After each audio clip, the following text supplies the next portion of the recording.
¿Qué tal, Willy?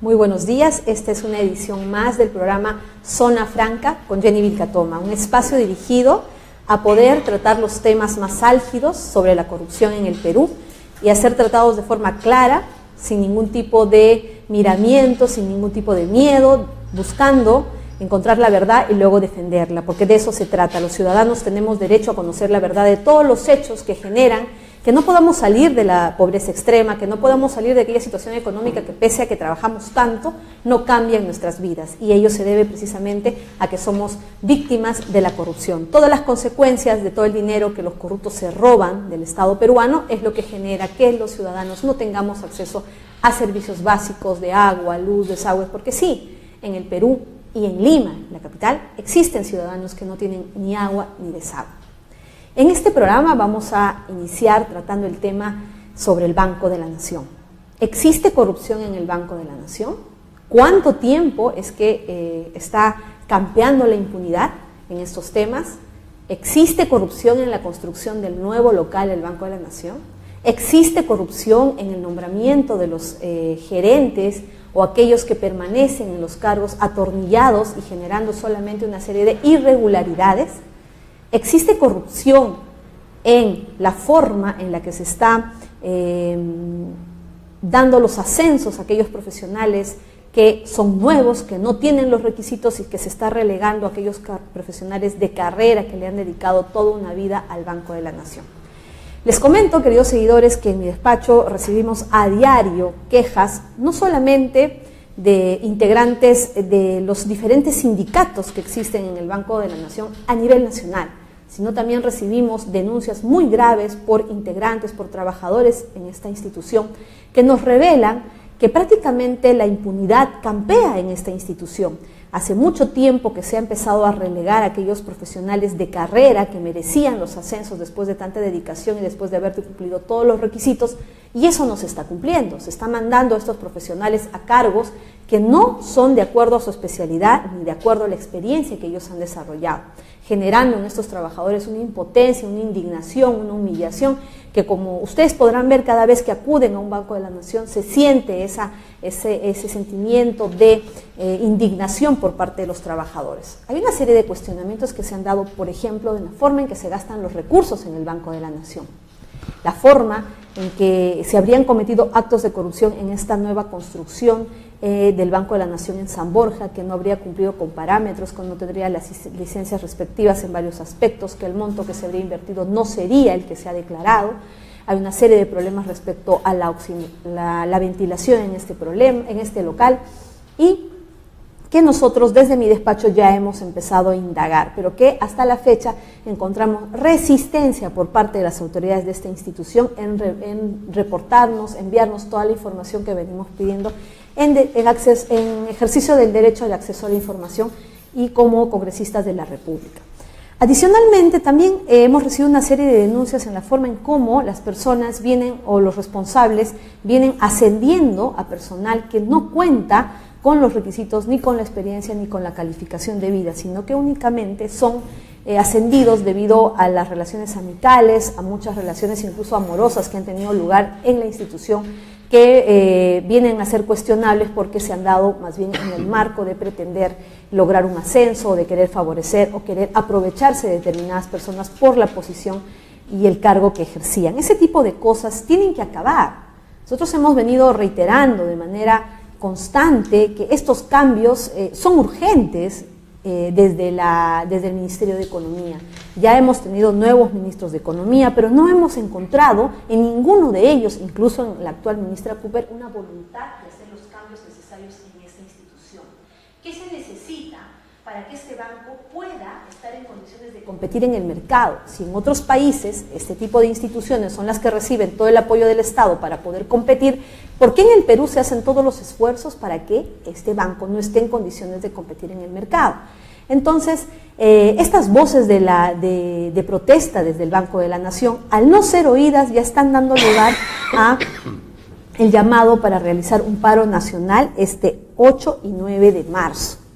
Rogamos a las autoridades en el Banco de la Nación, en el Ministerio de Economía, que puedan brindarle atención a estos tantos problemas de corrupción y de irregularidades que se están dando en esta institución. Sabemos que el día de mañana se va a realizar un primer plantón a las 8 de la mañana en el local de San Borja y van a concurrir todos los integrantes de esta institución y gran parte de la ciudadanía que también se ve afectada porque precisamente estas irregularidades en el funcionamiento de esta institución tan importante, ¿no? Se ven reflejadas en una, digamos, paupérrima atención hacia el ciudadano. También el ciudadano necesita una buena atención y todo va a depender de que este banco sea dirigido correctamente, que se respeten los derechos de los trabajadores, que no se atropellen, que no se crea que el banco es tierra de nadie, porque saben, ya pareciera que el Banco de la Nación es tierra de nadie. Incluso hay una serie de peticiones que hemos realizado, hay un informe actualmente en la oficina de control, el informe 02-2008 en relación al GOR ejecutivo, en relación a la edificación del local del Banco de la Nación en San Borja y otros temas más que hemos denunciado, y sin embargo este informe está encarpetado.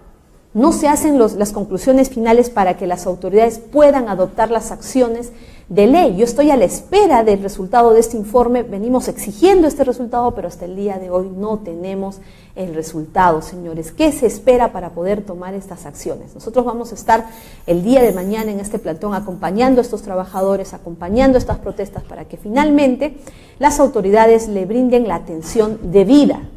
No esperen todavía que esta situación se agudice.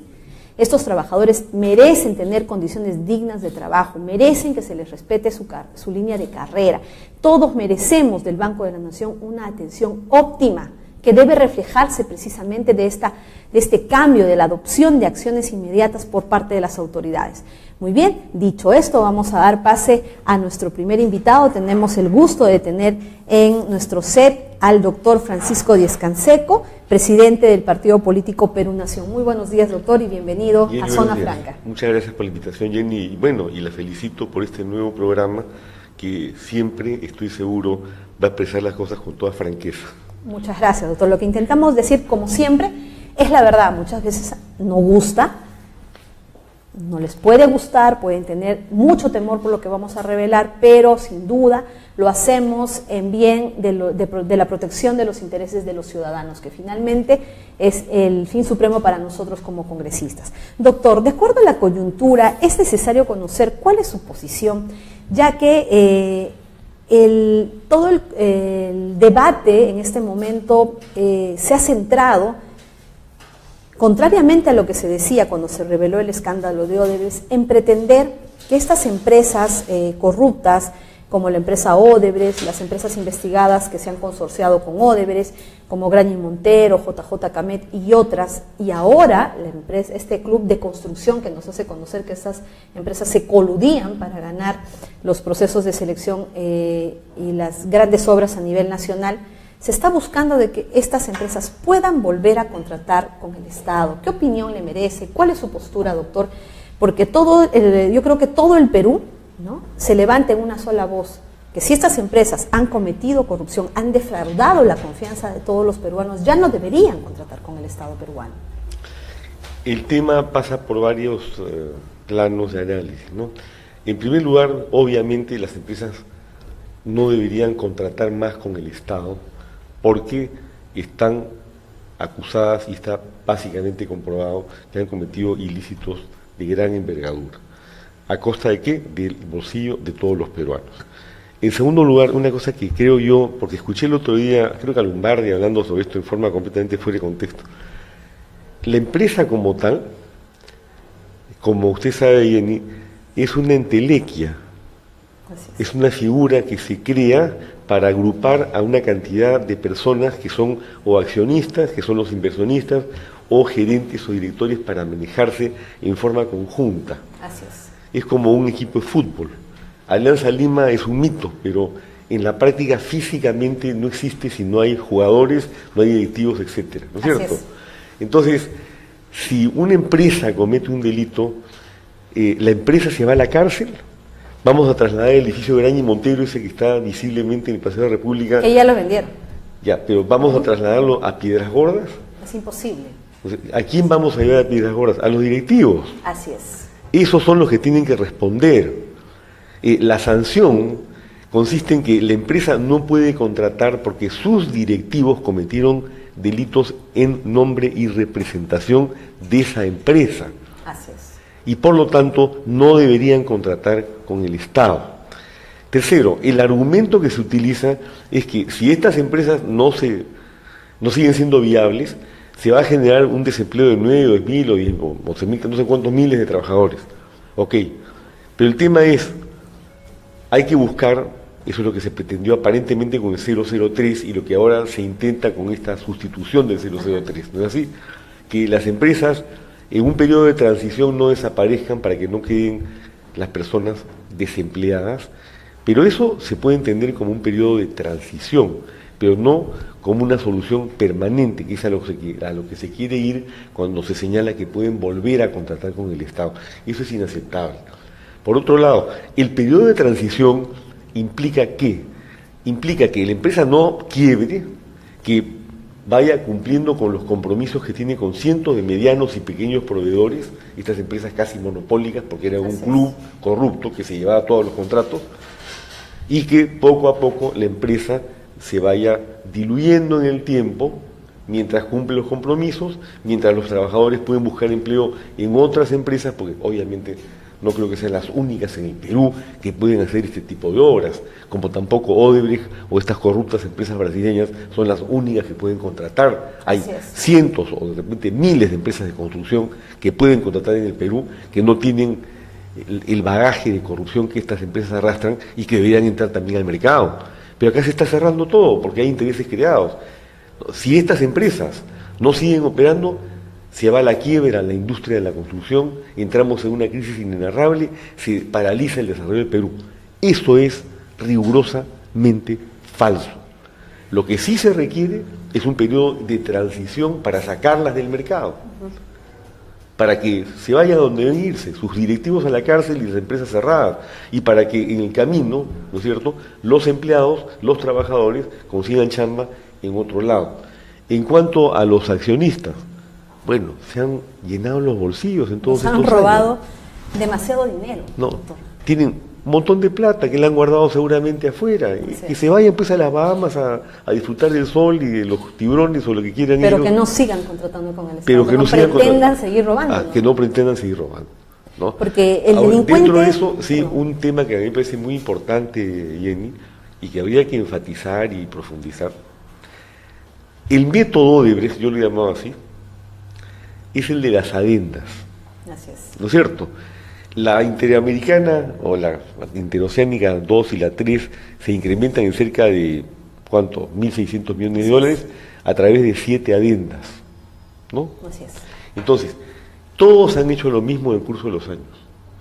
Yo tengo la referencia de un querido amigo que acaba de fallecer, que fue viceministro de Bruce en el gobierno de Toledo, y me contó que a él le pidieron que interviniera en 3 contratos de Odebrecht financiados por la cooperación japonesa. Uno lo habían aumentado de 26 a 39 millones con 2 adendas. Él se tumbó las adendas, regresó a 26 millones, inmediatamente lo sacaron y lo enjuiciaron. Y en 6 meses estaban nuevamente en 39 millones. Todas las acciones desde el Estado peruano, desde los funcionarios, así es, ¿no?, en agravio del Estado peruano. Entonces, él como funcionario honesto estaba defendiendo al Perú y a los peruanos, y me dijo, él ha muerto hace un mes y medio, pero en una comida en mi casa hace unos 6 meses me dice, mira, todavía estoy con el juicio, hace 3, 12 años que estoy viendo y viniendo del Poder Judicial por haberme atrevido a desafiar las adendas de Odebrecht. Entonces, ese régimen de adendas hay que eliminarlo.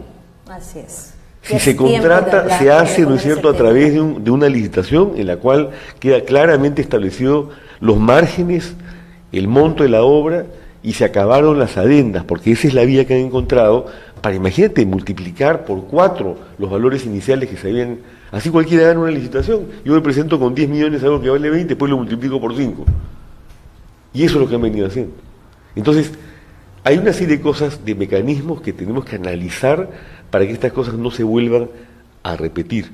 Y por supuesto, y eso creo que compartimos la idea, en algún momento, no con los fujimoristas manejando el Congreso, podremos lograr que se apruebe la creación del Consejo Nacional de Moral Pública para barrer a los corruptos del Estado peruano. ¿Y cómo es que en este momento, doctor, este título que usted con mucho esfuerzo le ponía a esta institución, que lo que trata es de crearse, ser un órgano autónomo que pueda investigar y sancionar administrativamente al funcionario público?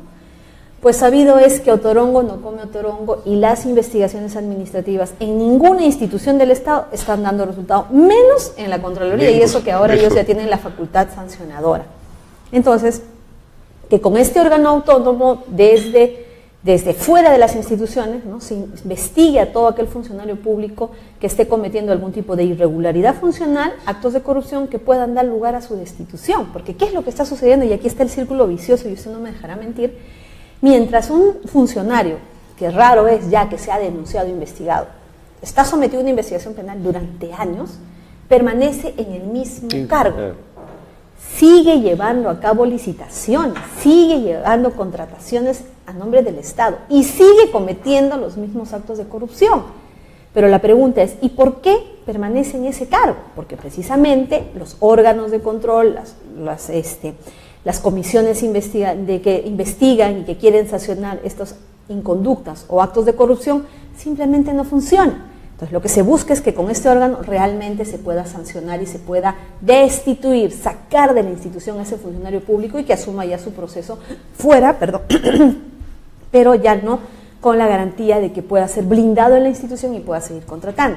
Y bueno, hacía referencia a que en un momento dado se buscaba cuál podía ser el nombre de esta institución y cómo es que toma relevancia en este momento llamarlo el Consejo de la Moral Pública, porque estos momentos son terribles para el país y el trabajo que tenemos es recuperar la moral, recuperar el país, recuperar la moral pública, que prácticamente se ha hecho inexistente en la administración pública toda vez que ya la corrupción está generalizada. Se extiende más allá de la administración pública, porque el problema es que como tenemos hoy día el principal foco de corrupción es el presidente de la República y que permanece impune gracias a la maniobra que hizo Kenji y compañía, en fin, ya ni referirse a esto, el mal ejemplo cunde, porque sobre todo para la juventud, y no recordemos que es lo principal para un chico, el ejemplo que recibe de sus padres, el ejemplo que recibe de los... En la sociedad. En la sociedad. ¿Y cuál es el ejemplo que hoy día recibe? Que el presidente de la República se sigue embolsicando millones de soles o de dólares y aquí no pasa nada. He visto ahora, cuando hablábamos del endeudamiento al que ha llevado Kuczynski al país en estos meses que tiene el gobierno, el récord de la historia de la República por 40.000 millones de soles, la comisión ahí es del 5.5, 200 millones de soles.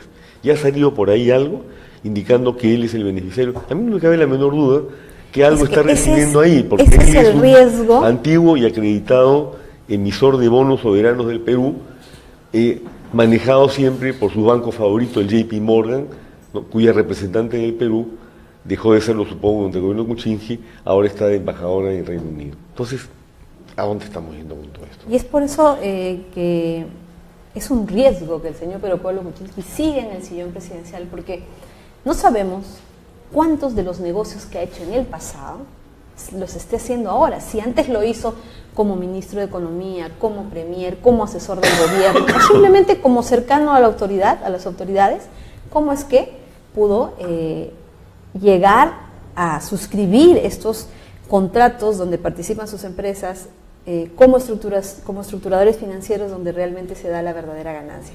Nos vamos a una pausa, doctor, Diez-Canseco para poder seguir conversando.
Continuamos en tu programa Zona Franca, contamos con la presencia en nuestros estudios del doctor Francisco Diez-Canseco, con quien venimos comentando estos problemas de coyuntura que tenemos en la realidad nacional, porque queremos conocer otras opiniones. El gobierno hace muchos esfuerzos, tanto mediáticos, publicitarios, a través de sus voceros, de sembrar el miedo de que si estas empresas no siguen contratando con el Estado, se va a generar todo un caos financiero, lo cual es totalmente falso. Si nosotros estamos atravesando esta etapa de crisis de corrupción generalizada, lo que corresponde es que todas estas empresas nunca más contraten con el Estado peruano. Y en la medida que tengamos al presidente Pedro Pablo Kuczynski en el sillón presidencial, este riesgo aumenta, porque nos vamos enterando que ahora, por ejemplo, el endeudamiento tendría algún tipo de relación, vinculación en beneficio del presidente Pedro Pablo Kuczynski. Doctor Diez-Canseco. Hay un tema, lo que ha pasado, según se me está explicando, es que como ha bajado la recaudación y como Zavala dejó sembrado un incremento presupuestal no sustentado del 10%, ellos han cubierto el hueco con endeudamiento. Eso es lo que ha pasado. Y han llegado a un récord de endeudamiento. Y en tan poco tiempo. Claro, entonces, lo que hay que preguntarse es dónde está la plata. Claro, si tú tienes un presupuesto de, no sé, 150.000 millones y te faltan 20.000 millones, porque no hay recaudación, ¿qué hace el gobierno? Se endeuda con las comisiones respectivas. El cuento inicial es que estaban reendeudando al Perú para reducir la tasa. Pero si tú calculas la reducción de tasa versus la comisión de la emisión de los bonos soberanos, no hay ningún ahorro para el Perú, lo que hay es una comisión para alguien. Y el más acreditado comisionista de las emisiones de bonos soberanos del Perú es ¿quién? El señor Pedro Pablo Kuczynski. Y fue lo primero que hizo cuando asumió el poder. Tú recordarás que fue aún antes de que fuera Zavala a exponer al Congreso. Así es. Lo primero que hizo, llegó a Palacio y emitió los bonos. Y seguramente así recuperó pues la inversión de la campaña. Claro que sí. Que es la técnica que usan, yo estoy viendo ahora en la campaña electoral, cómo hay partidos que se aproximan a nuestros candidatos, porque los ven buenos en las encuestas, a ofrecerles plata, en la forma más descarnada. Es una cosa realmente, mira, vil, a mí me da vergüenza lo que se ha reducido en la política en el Perú.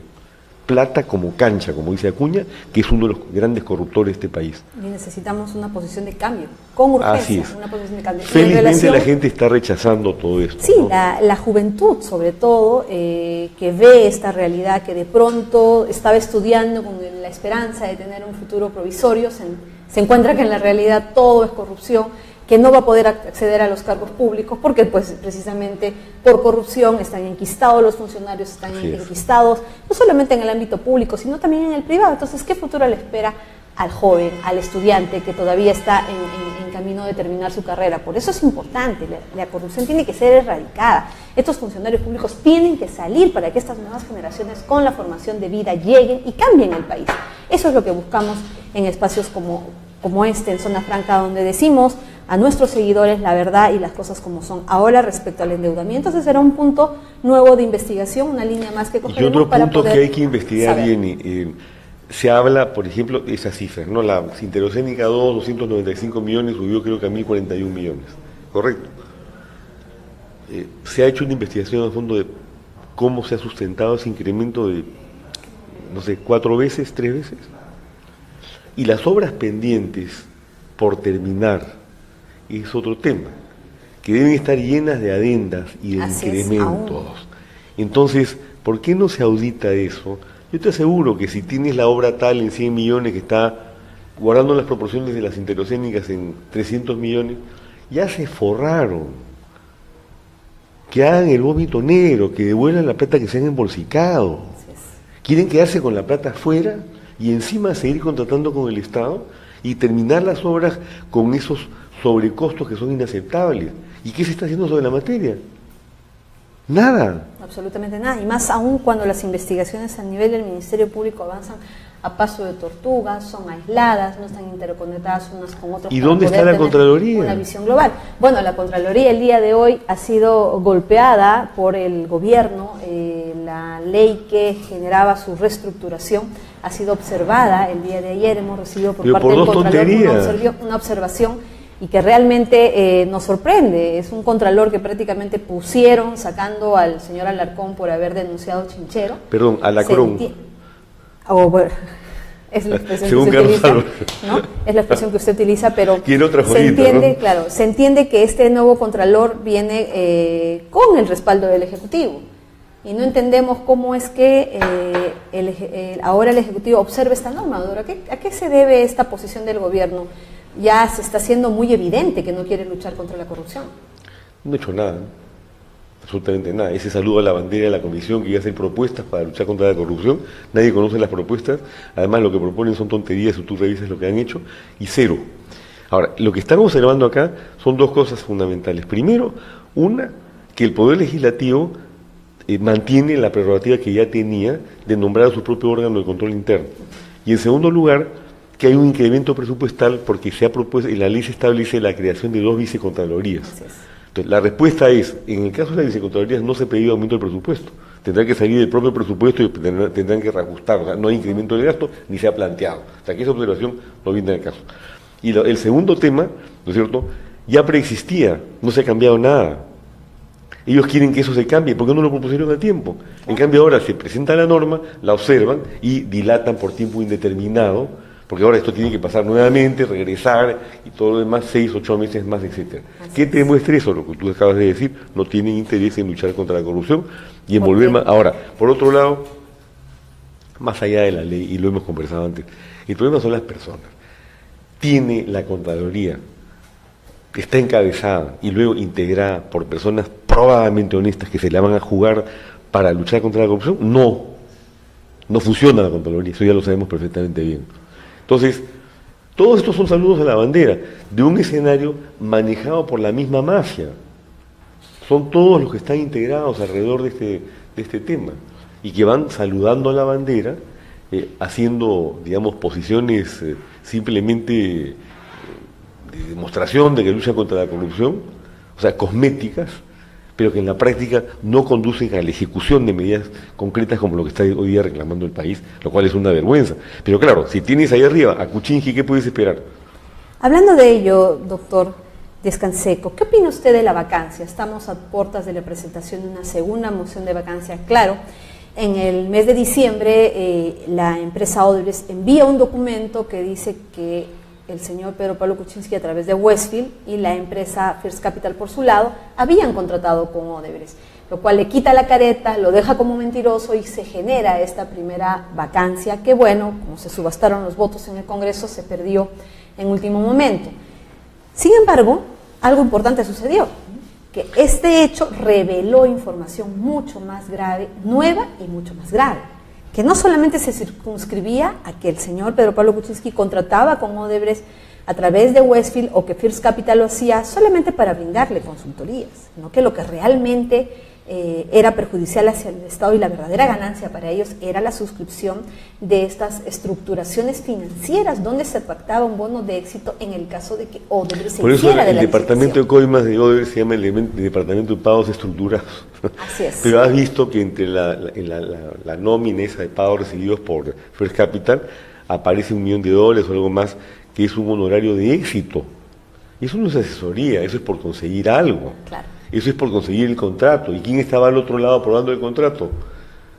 PPK. Estaba el señor Pedro Pablo Kuczynski. Ahora, ¿tú te acuerdas que P es también la primera letra de Pinocho, ¿no? Nadie se da cuenta de eso. Pero el presidente se va a defender panza arriba. Eso es lo que doctor dice. Díaz Canseco. ¿Qué podemos entender de esas expresiones? ¿Le va a ser muy fácil defenderse o cómo es? ¿Qué significa panza arriba? Panza arriba es que él en cierta medida se siente derrotado, pero que anuncia que va a pelearla hasta el final. Y ¿qué es lo que, yo lo que me pregunto además, ¿no? En un gobierno que en 16 meses no ha hecho nada, ni reconstrucción, ni cambio, ni lucha contra la corrupción, ni incremento en inversión extranjera, en fin, no entremos en endeudamiento total, no ha hecho nada. ¿Por qué se quiere quedar 4 años más? ¿Para seguir gobernando, mejor dicho, desgobernando el Perú? ¿O para tener más oportunidades de negocio? ¿O para tener más oportunidades de negocio? ¿O hay algún síntoma de que se quiera reivindicar? Ninguno, sigue siendo exactamente lo mismo. Entonces, ¿cómo funciona, no? En personas, creo yo, como tú, o como el que habla, u otros que sí estamos preocupados por este país al que queremos de verdad, y estamos luchando para sacarlo adelante, no entra en la cabeza ese tipo de mentalidad. Pero justamente anoche, conversando con representantes de 2 grupos que vinieron a hablar con nosotros para plantear una suerte de alianza, algo por el estilo, una de las elecciones regionales, yo veía en la conversación y decía, bueno, ¿cuál es la mentalidad de estos señores?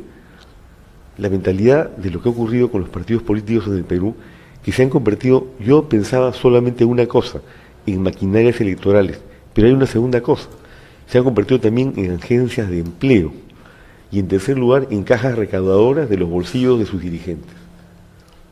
Entonces, si tú analizas la situación, los 3 elementos están congregados en torno, por ejemplo, a PPK, una maquinaria electoral creada para que él sea presidente, no un partido político con ideales, con preocupación por el Perú, con vocación de lucha por los pobres, de defensa real de los derechos humanos.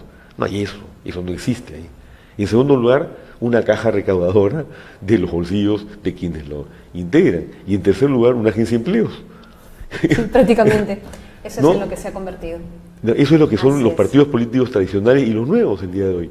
Y es por eso que digamos, los integrantes del Ejecutivo pues tampoco hacen un mea culpa, tampoco reconocen la gravedad de los hechos que se le imputan al señor Pedro Pablo Kuczynski, que están probados con la documentación que ya se tiene. Simplemente hacen una defensa cerrada que evidencia que lo único que están haciendo es cuidar sus puestos de trabajo. Pero nosotros nos preguntamos si finalmente el Ejecutivo va a continuar, si el señor Pedro Pablo Kuczynski fuera vacado, como corresponde que debería suceder, asumiría la vicepresidencia del señor Vizcarra, aquel que todo el equipo de Peruanos por el Cambio apoyó como integrante de la plancha presidencial, y va a continuar este gobierno, esperemos, ya ejecutando un plan de gobierno que habían prometido en campaña. Entonces, ¿cuál es la lectura que usted le da que estos integrantes del Ejecutivo no quieran que el señor Vizcarra asuma y no les importa el costo político, el costo social, y prefieren que el señor Pedro Pablo Kuczynski con estos graves cuestionamientos permanezca en el poder? Porque es obvio que hay un desfase entre Vizcarra y el resto del grupo que rodea a Kuczynski, que es básicamente el grupo empresarial o el grupo de asesores que lo ha acompañado en sus negocios durante todos estos años. Y esas personas han entrado al poder para usufructuar del poder, no para ejercer el poder en beneficio del país. Yo no sé, pero tengo la esperanza que Vizcarra pueda hacer algo mejor en la medida en que viene aureolado de una buena gestión en Moquegua. Se manchó con Chinchero, pero en realidad lo metieron en eso. Él no ha sido parte inicial de Chinchero y luego como parte del gobierno evidentemente lo han presionado para que actúe. Ojalá que salga Kuczynski, pues no va a hacer nada por el Perú, ya lo sabemos. Ojalá que Vizcarra le dé un hálito de esperanza al país hasta el 21 y que salga esta mafia que está metida ahí en Palacio, que solamente están sirviendo sus propios intereses, ¿no? Si nosotros hacemos un seguimiento precisamente de sus actitudes, el señor Vizcarra estuvo en diciembre, un día antes de la vacancia, ¿no? Pero nunca se le vio, digamos, en una posición similar que al de la señora Mercedes Arauz, ¿no? Que es una defensa cerrada y desesperada hacia el presidente Pedro Pablo Kuczynski. A continuación, respecto al indulto concedido a cambio de este negociado, el señor Vizcarra tampoco se ha pronunciado ni a favor ni en contra, porque como lo hacen los demás defensores, podría haberse pronunciado a favor o justificando al presidente, pero no lo ha hecho. en este nuevo pedido de vacancia que ya se está tramitando, tampoco escuchamos una posición de defensa.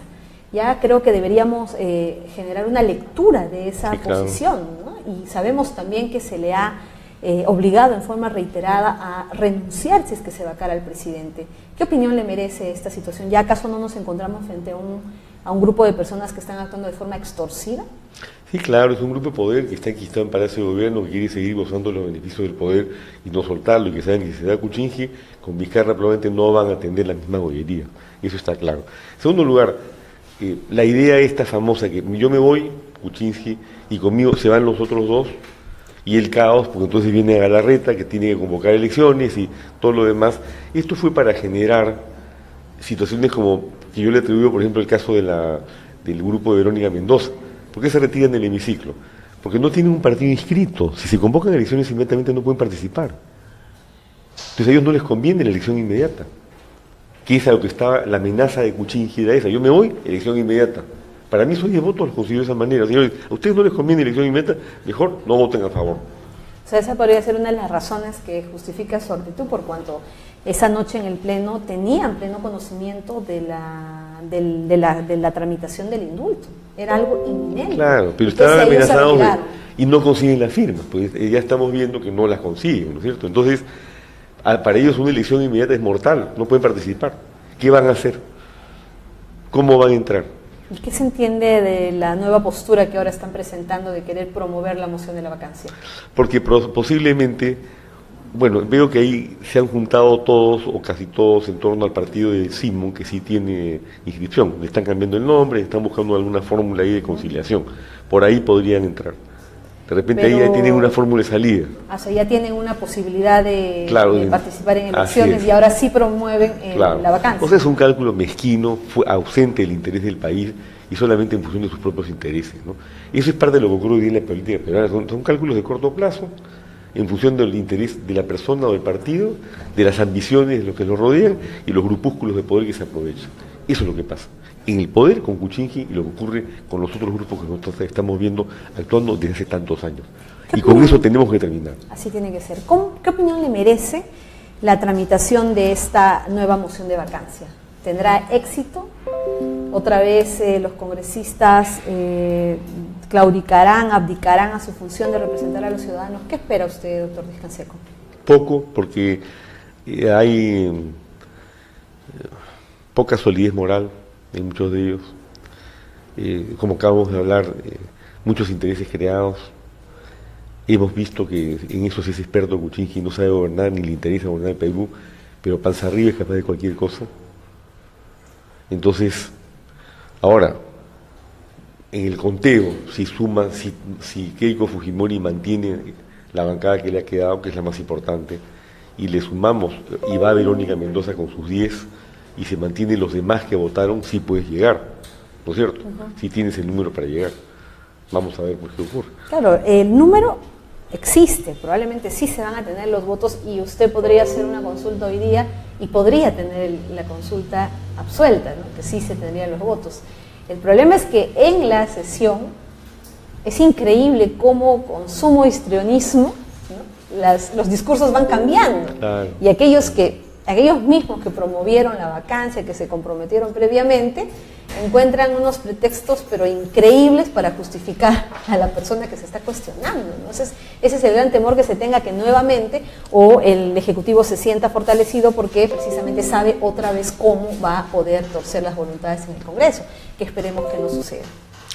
Esperemos que no suceda, pero bueno, ahí estás tú para dar la batalla y otras personas honestas que luchan por el Perú, pero fundamental ahora es que se ejerza un control externo a este gobierno, que sepa que hay quienes levantamos la voz, que no vamos a permitir que sigan robándole a los peruanos como han venido haciendo hasta ahora, que no se nos va a extorsionar con el cuento que 4 empresas coimeras tienen que seguir contratando con el Estado por si no se cae la economía nacional y cosas por el estilo, ¿no? Eso hay que aclararlo, ponerlo en evidencia, salir a la calle y dar la batalla. Es lo único que nos queda por el momento. Así es. De no prosperar la vacancia por uno o por otro motivo, doctor Díaz Canseco, ¿qué le espera al país? ¿Qué le espera con este presidente totalmente cuestionado, estos lobbies en el pasado, ahora con sospechas en el presente, con esfuerzos para poder proteger a la empresa Odebrecht, a las consorciadas, haciendo todos los esfuerzos, reuniendo autoridades para pretender engañar al pueblo peruano y hacerle creer que las empresas tienen que seguir contratando con el Estado a pesar de haber sido descubiertas en actos de corrupción? ¿Qué le espera a nuestro país? Bueno, las proyecciones que hay, por ejemplo, de inversión son decrecientes, porque evidentemente un jefe del Estado como Kuczynski, cuestionado, amenazado por una segunda vacancia, permanentemente con sombras en su gestión y obviamente con antecedentes delictivos, no puede atraer inversión, no le da estabilidad al país. Ya Kuczynski no es el famoso economista de lujo que iba a traer millones de dólares, es todo lo contrario, ¿no es cierto? Es un coimero corrupto que nos ha privado de millones de dólares, que no le importa lo que ocurre con el país y que finalmente ha debido ser vacado. Entre otras razones, porque no va a haber inversión con Kuczynski. En segundo lugar, ¿qué podemos esperar del Estado peruano en manos de un gobernante que está gobernando en función de sus propios intereses e intereses privados y no de los santos intereses del Perú? Que va a Piura a decir que va a hacer una descolmatación definitiva de Río Piura, lo que es absolutamente imposible, ni siquiera está enterado, creo que no sabe ni lo que es descolmatar. Entonces, por eso yo tengo la esperanza de que lo vaquen, porque no va a renunciar, ya lo he dicho, que entre Vizcarra, que por lo menos es peruano, ¿no es cierto? Así es. Ya. Esperamos que el señor Vizcarra asuma su responsabilidad, Claro. que para eso fue elegido por voto popular, precisamente para poder asumir esta gran responsabilidad en momentos en los que se encontrara una crisis como la que tenemos, y yo creo que es el momento para que se tome el valor y se asuma la responsabilidad. Muchísimas gracias, doctor. Lo esperamos en una próxima oportunidad. Sus impresiones son muy importantes, pues nuestros seguidores, la juventud necesita conocer que si es que las empresas dejan de contratar, si es que el presidente Pedro Pablo Kuczynski, lo más probable que suceda con nuestro país es que va a salir de esta crisis y vamos a tener por lo menos esperanzas de un país sin corrupción. Muchas gracias, doctor. Gracias bien. Muy bien, esta ha sido una edición más, ha sido nuestra primera semana en Zona Franca. Los esperamos el próximo lunes, vamos a seguir con estos temas de investigación, con grandes revelaciones y sobre todo recogiendo estos problemas que aquejan al ciudadano de a pie. El peaje, el problema del Banco de la Nación, el problema de los recibos de luz, esos cobros indebidos que se vienen dando a través de los años. Estamos aquí para defender los derechos de los ciudadanos. Muchísimas gracias, hasta la próxima semana.